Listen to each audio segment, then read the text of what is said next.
Open game, so it's probably a manager's nightmare in one way. Yeah, look, lots of goals. Anybody who's paid the tenner tonight has got the good value for money. Some positives, no injuries. Regan, thought he was outstanding on debut. I thought that was a terrific performance from him.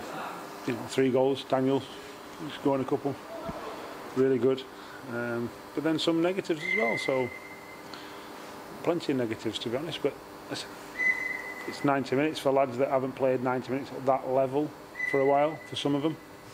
So, like I say, I don't think it's a game either side wanted, if I'm being honest. But we have to play it.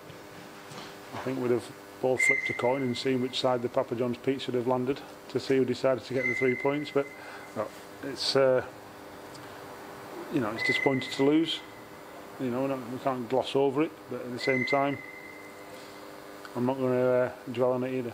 Yeah, when you're coming into this particular game, what were you really looking for then? In terms of a new set of players, more or less, apart from 2 who played on Saturday. I was looking for people to give me plenty of headaches.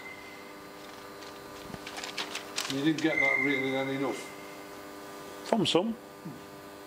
Certainly not from plenty of others. So you changed your team around, and you mentioned Regan Griffiths, who was involved in one of the goals, which was a terrific bit of football. Is that something that you really take a lot of pride from his performance, and you can say to others, that's what you've got to do?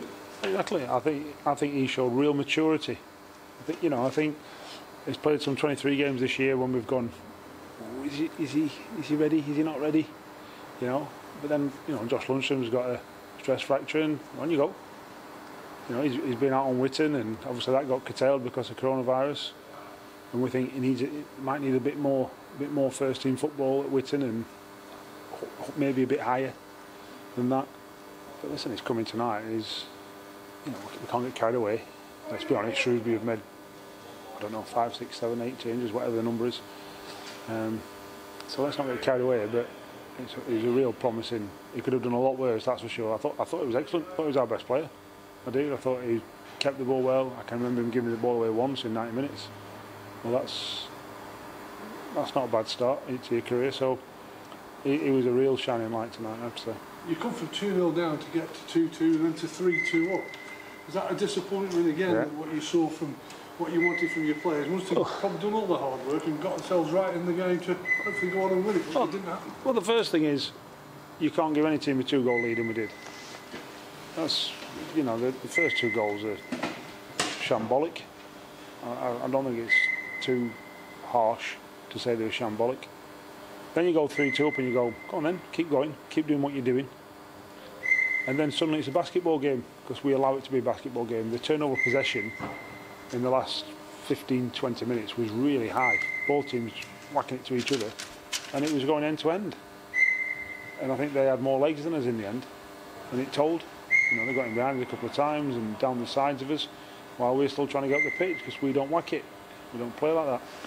And I'm not saying Shrewsbury do either, but they might be more accustomed to it. I don't know. It can't be like that. You've got to have that real calming presence at that moment. That's game management. That's game understanding. That's taking the sting out of the game. When you're 3-2 up, it's not even as though you're having to chase the game.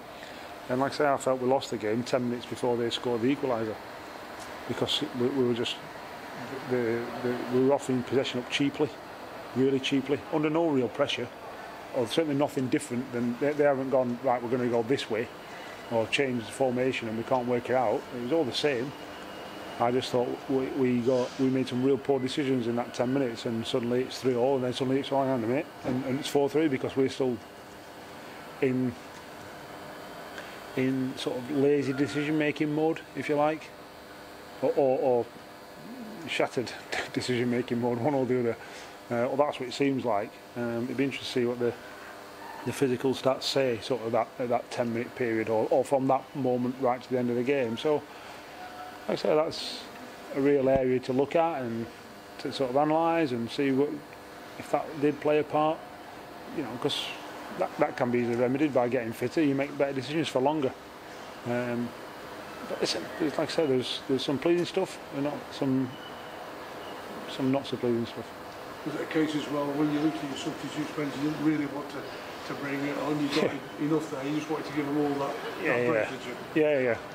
I think the biggest thing tonight was to get the lads who played through 90 minutes without getting injured. That's the first priority tonight.